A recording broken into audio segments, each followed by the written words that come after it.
As you know, for more than 20 years, the platform fighter genre has been dominated by a single game: Super Smash Bros.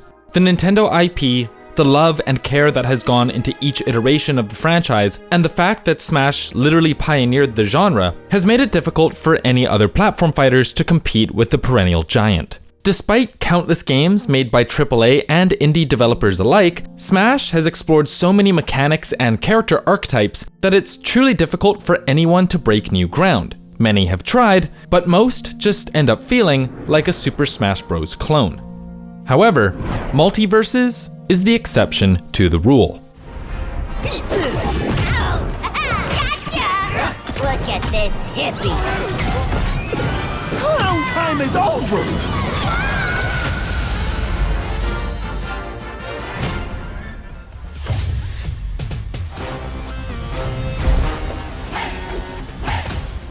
Multiverses is Warner Bros.' attempt to break into the platform fighter genre. The game features a strong cast of characters ranging from Shaggy to LeBron James, and has managed to attract record-breaking players in the first weeks of its official release. But what does Multiverses do differently than other games like Rivals of Aether, Nickelodeon All-Stars Brawl, and of course, Super Smash Bros.?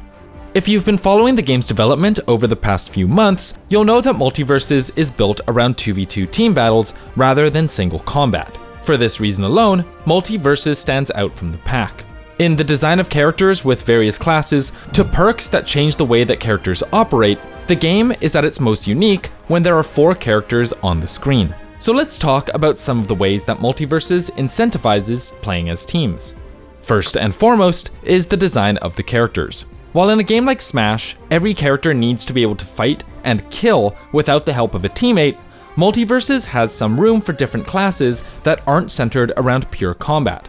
Let's look at Raindog as an example. Raindog is a character who is designed to be a support.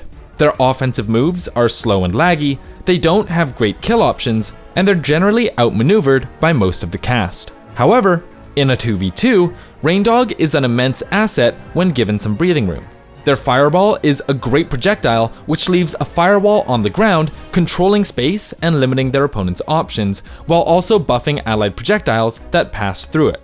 Raindog's Power Crystal shoots lightning bolts which make it unsafe for opponents to approach and buff allies that stand underneath it. And Raindog's signature move, Tether, allows them to easily save teammates who are falling off the stage or trapped in a combo. In short, Raindog's kit is designed specifically for hanging back and operating as a support, something rarely seen in other platform fighters. Other than the support class, there are tank characters like Superman, who has a number of moves with super armor, and assassin characters like Arya, who are fast but take more damage. The various classes, with their unique properties, ties in with the perk system employed by Multiverses. The game has tons of perks to choose from, which allow you to adjust how your character and team functions. It can be an extra jump, bonus damage, faster projectiles, or additional effects for your attacks. Each player can pick 3 general perks, which have the ability to stack with the teammates, as well as 1 signature perk, unique to their character.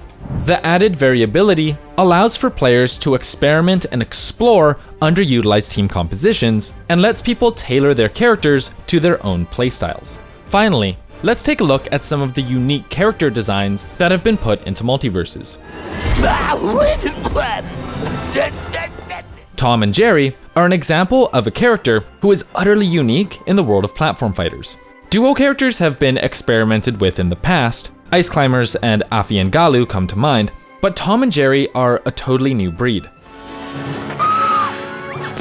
The character is focused around projectile play. The loony duo toss tennis balls, shoot champagne corks, and even lob dynamite at one another. Other than T and J, there's also characters like Harley Quinn, who has the ability to set up balloon traps, Steven Universe, who can spawn shields and platforms, and Bugs Bunny, who can instant transmission via rabbit hole and drop a safe, which can be used as a projectile. All in all, characters in Multiverses break the traditional rules set by other platform fighters. Just look at Iron Giant, who breaks traditional size limitations and plays more like Giga Bowser from Project M than any official character in any game I've ever played. Despite being so big and unwieldy, natural combo food for pretty much the entire cast, Iron Giant is somehow balanced, and while you're going to spend a good chunk of the game getting tossed around, living to 200%, entering rage mode, or getting one grab is enough to compensate for his size and slowness. So how does Multiversus compare with other games on the market right now? The only other game with an IP as recognizable as the Warner Bros. Catalog is Nickelodeon All-Stars Brawl, which released earlier this year.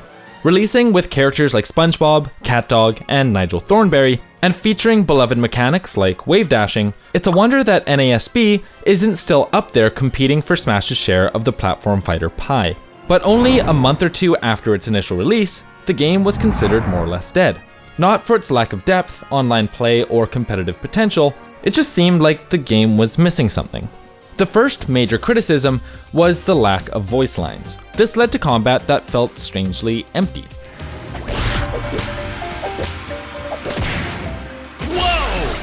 Multiverses, on the other hand, has no such problem, and brought in many of the characters' original voice actors to use in the game. Get ready to, I don't know, get punched! Joe DiMaggio, Maisie Williams, and even Estelle are featured among the game's voice actors, lending itself to a layer of immersiveness that was sorely lacking from NASB. They even brought back Matthew Lillard, the actor who played Shaggy in the live-action Scooby-Doo movie. On top of this, rather than building Shaggy's character around the canon from the Scooby-Doo franchise, they built it around the internet memes that arose a few years ago. With voice lines referencing his power levels, You gonna have to use 2% of my powers this time!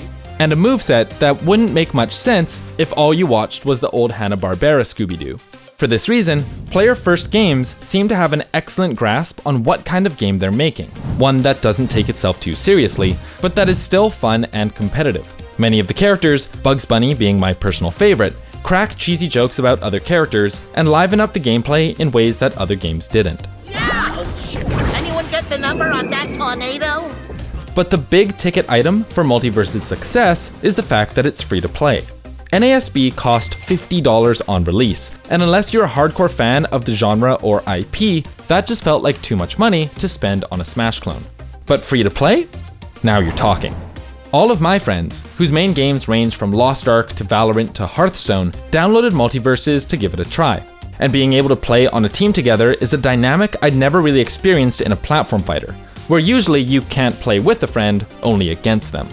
For this reason, Multiversus feels incredibly accessible even for newcomers to the genre, and the customization goes beyond just gameplay. Multiversus did a fantastic job of incorporating quality of life additions to the game that incentivize players to keep playing. Rather than sticking to emotes and taunts, Multiversus added stickers so you have more options to interact with your teammates and get in your opponent's head. They also included a battle pass system that allows you to earn things like skins and profile icons and is available to all players. You can get even better rewards by spending a couple of dollars and upgrading to the premium battle pass. On top of this, the dev team has a lot of plans for the near future, including more characters, more stages, and more features than ever before. As of today, Stripe from The Gremlins and Black Adam from, well, Black Adam will be joining the cast very soon. It's no wonder then that Multiversus broke records upon release for concurrent players in a fighting game. If you want to draw people in, it's obvious that free-to-play is the way to go. However, Multiversus is far from perfect, and has a myriad of problems that should be addressed. The game's hitboxes were inconsistent and frustrating. Was that? Chat, give me a clip, give me a clip, give me a clip. Someone clip that in the last 30 seconds. Moves like Finn's backpack have a huge hitbox, and because the hitbox is big, it outprioritizes any other move, regardless of that move's strength. For a while, Harley Quinn had this absurd infinite.